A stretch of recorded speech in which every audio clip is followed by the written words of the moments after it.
say I was emotional after that brand new Final Fantasy VII Remake trailer is an absolute understatement. It was easily one of the best trailers that Square Enix has ever put out for the game. I'm just filled with a combination of nostalgia and excitement for the future. It's a strange type of feeling and one that only Final Fantasy VII Remake can generate for me. But with every new trailer, there are details to be uncovered, observations to be made, and analysis to be done. And who knows, I might even notice some things that you missed. The trailer starts out with one of the most iconic scenes in Final Fantasy VII, the promise scene between Cloud and Tifa. In this early game sequence, Cloud talks about how he wants to join Soldier and become like his hero, Sephiroth. And honestly, Cloud is so adorable here. I just want to pat his spiky head and tell him everything will be okay. While Tifa's clothes remain pretty true to the original design, Cloud's clothes have been slightly tweaked, with him now wearing a white shirt with a black shirt underneath. Though with this game, it's unlikely we'll be able to explore Nibelheim, it's very nice to get an early peek at what it looks like in a very faithful recreation and modernization. The next scene is one with Jenova. The environment seems to have changed from the original, where now Jenova is separated by this long bridge. Whereas before, Jenova seemed somewhat randomly placed, the remake brings a little bit more logic. We also get a look at Sephiroth, which definitely did not happen in the original game. Part of an ongoing theme with the remake is inserting what I call Genovaroth into the story much earlier than usual. We know that he's actually manifesting here because everyone seems to notice him, not just Cloud. Then there's this scene with Reeve, begging President Shinra to reconsider. Reconsider what, you might ask? If I were to make a guess, it would be dropping the Sector 7 plate. And Heidegger and the President are just laughing at him. In the next scene, you can see materia in a glass chamber, with mentions of materia being cooled down. Now, it seems to me they are actually making materia. Though speaking of cooling off materia, you aren't alone if your materia need to be cooled off after this next scene. Final Fantasy VII Remake's version of Scarlet is the type of woman who loves to stay on top of things. As you can see from the tremendous amount of respect that she receives from her assistant here, she is an absolute dominant force in Shinra. Her confident demeanor shows that she is always strapped and ready to have the backs of her Shinra grunts. So just make sure you knock before entering. Honey, sugar, and oh yeah, don't forget the lard. Palmer is also back, and I genuinely cannot wait to see this guy get hit by a car. We also have a brand new character that is absolutely fabulous. To say this section has been revamped is an understatement. Whereas before Cloud changed clothes at the dress store, he now will be changing them amidst a Broadway musical. This new wonderful character reminds Cloud that no matter what set of gear you have equipped, beauty goes far deeper than that. The game then switches perspective back to Aerith,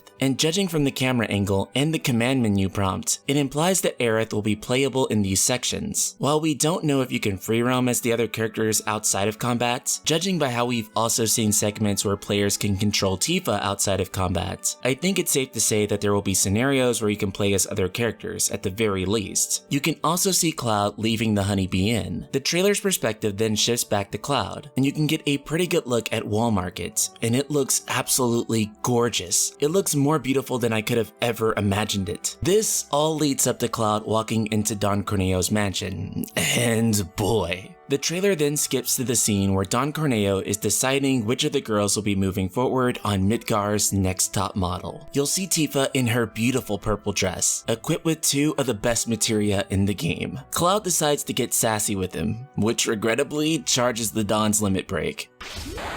Will he be using it on Cloud? If it's anything like the original game, if certain conditions are met, it'll change the girl that he picks. We don't know if that mechanic is still in the game yet, but I think it'll be very interesting if it is. The next shot then features the brand new Soldier 3rd class, Rosh, who a lot of people have been theorizing is voiced by Troy Baker, who's also the voice of Snow Valiers in Final Fantasy XIII. Though currently there is no confirmation of this, though it does kind of sound like him. This soldier is one who rebelled and doesn't seem to have much respect for his former comrades, as he uses his bike to push them out of the way. He mentions wanting a second dance and then pulls out his sword. It sounds a lot like he's fought Cloud before. Is this the second round with him, or is he potentially referencing retcons to past events? Only time will tell. The next scene is absolutely the most important you'll ever see in your life. Red 13. And he looks like such a good boy, and his voice is absolutely fantastic. I want to pet you so bad. The trailer then cuts back to the scene where Cloud is attacking Genovaroth. What's so beautiful about this scene in particular is that there's a lot of memes about anime screaming, which tend to have a certain sound, be that in English or Japanese. But what voice actor Cody Christian sounds like here is that he's deeply experiencing tremendous anguish. He makes Cloud sound like he is truly hurting inside, and it is absolutely brilliant. He then clashes swords with Sephiroth in the most Advent Children way possible. Given that Sephiroth notes that this is a touching reunion, it's safe to say that this is the first time that the two encounter each other in the remake. Sephiroth then deflects Cloud and knocks him into the area below. Doctor says he should probably lay off the squats for the next 6 months, at least until that lower back heals. In the original game, you didn't get to actually see Genovaroth in the Shinra HQ, and his presence there was merely implied. But now it's quite likely that we'll get a peek at him right before he goes and practices acupuncture on the president's back. The whole time this is going on, Hojo is just watching. Ugh, he tends to do that a lot, like a lot. But I have to say that Hojo looks every bit as creepy as I imagined that he would, and I absolutely love it. The trailer then cuts to a fight with Heligunner, a boss that appeared in the original Final Fantasy VII. However, the context for this boss has changed entirely. In the original game, after defeating the first elevator boss, 100 Gunner, this bad boy would swoop in and want to fight. These two fights are now separated, with Heligunner being a boss that happens after the collapse of the Sector 7 plate, which you can see the destruction of in the background. You'll note that Cloud has the Mithril Saber at this point, confirming its presence in the game. Cloud has in his hand what looks to be a firearm at first, though on closer inspection is a grappling hook.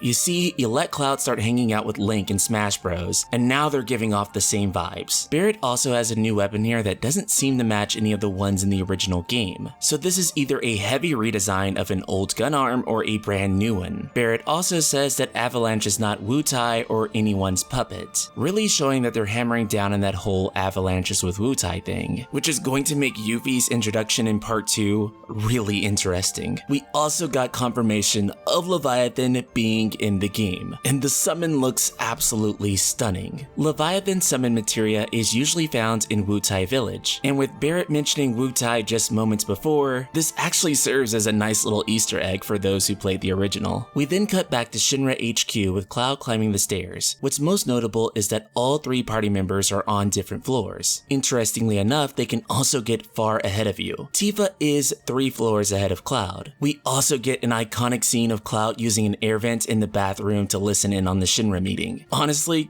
kind of nostalgic just looking at this scene. Before, all the party members merged into Cloud, so you didn't really see them out on the field. But now these guys are gonna have to sit in the bathroom and wait for Cloud to listen in. The trailer then cuts to a battle scene where you can see Chocomog, or Chocobo in Moogle as it's known in the remake, fighting a sweeper alongside Cloud. If I'm not mistaken, this is the first time we're getting to see them in motion. There's sort of a split opinion among the fanbase if the Moogle is cute or creepy, but honestly, I vote on the side of cute. We see some Tifa gameplay as she fights some Shinra grunts over the course of some rubble, which appears to be near the incident of the Sector 7 plate. We also see some gameplay of the Atomic Scissors. When equipped, these allow Barret to do melee attacks, and honestly, it's really cool to see that this is back in the remake. We then get a peek at Jenova and a boss fight involving her. Genovaroth starts by becoming more Jenova than Roth, and you can see Cloud, who is just visibly disgusted by what he's looking at. And who can blame him? Jenova spawns these tentacles, which I can only imagine will be used for the most cursed fan artwork ever. Considering that this takes place after Jenova has gotten free, I would imagine this fight takes place after President Shinra has already been killed. You can also see that Red 13 is alongside the party during this fight. However, his stats and information are not popping up with the rest of the party, likely indicating him to be a guest party member in the first game. They show some more Tifa footage, and her sick combo shows that she has mastered Ultra Instinct long before Goku. The remake also shows street level views of reactors exploding, truly giving you an idea of just how devastating and destructive these fights are, and that yes, there are consequences to your actions, even if you are allegedly doing the right thing and fighting the right fight. The explosion causes so much force that it actually seems to shake the car driving by a little bit. Next, we get a shot of Barret using Big Shot against classic elevator boss 100 Gunner. It's hard to tell if this fight will still take place in an elevator. In the original PS1 classic, the elevator just sort of works as a looped animation. In a realistic setting, that might be difficult to pull off, so don't be surprised if that's moved elsewhere. The trailer then cuts to yet another iconic scene. After fighting Airbuster, Cloud is knocked off of the bridge and is hanging onto a ledge. This scene is every bit as dramatic as you would have imagined it, and ultimately will end with the mercenary and the flower girl meeting for the second time, but for the first time formally. We're also treated to a very quick viewing of the bike chase scene. Though we don't see too much, there's a gun coming from the helicopter, which may indicate instead of just fighting Shinra grunts on motorcycles, you may also be dealing with machine gun fire from a helicopter. You'll then see Cloud and Barret running down a pipe, and you'll notice that they're being chased by a sword dance, an enemy that's usually found in Shinra HQ. God, the shape of this creature just makes me